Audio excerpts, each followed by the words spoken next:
درنو لیدونکو السلام علیکم. پام وکړئ د سیمې او نړۍ دغو خبرونو ته.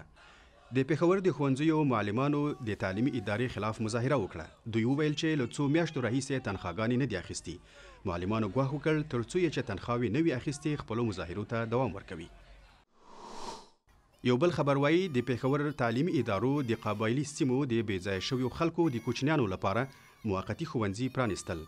دغه ښوونځي وروسته له دې تاسیس شول چې دغو خلکو شکایت وکړ چې په کمپونو کې د دوی د کوچنیانو ښه روزنه نه کیږي. د قبایلي سیمو سلګونو زرو خلکو په تیرو څو کلونو کې د ناامنیو او طبیعي مصیبتونو له کبله خپل کورونه پریښي دي. په دوشنبه کې د ایران د سفارت یو بیان څرګنده کړه چې د ایرانی سوداګر بابک زنجانی توقیف چې له تاجکي بانکونو سره هم روابط لري د دواړو هیوادونو ترمنځ اړیکو باندې تاثیر نشي کولای. بابک زنجانی چې د ایران له ټولو یو لوی بډایه تاجر دی په تیرې دسمبر میاشت کې د اداري فساد په تور ونیول شو.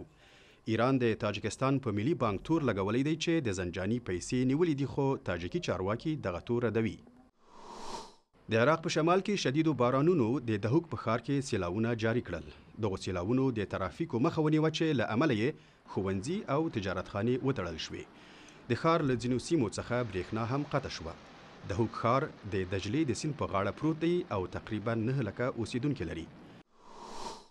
درنو لیدونکو د نورو مهمو خبرونو، راپورونو او مرکو لپاره د موږ ویبپاڼه مه هیروئ. ازادي راډیو .com. مننه.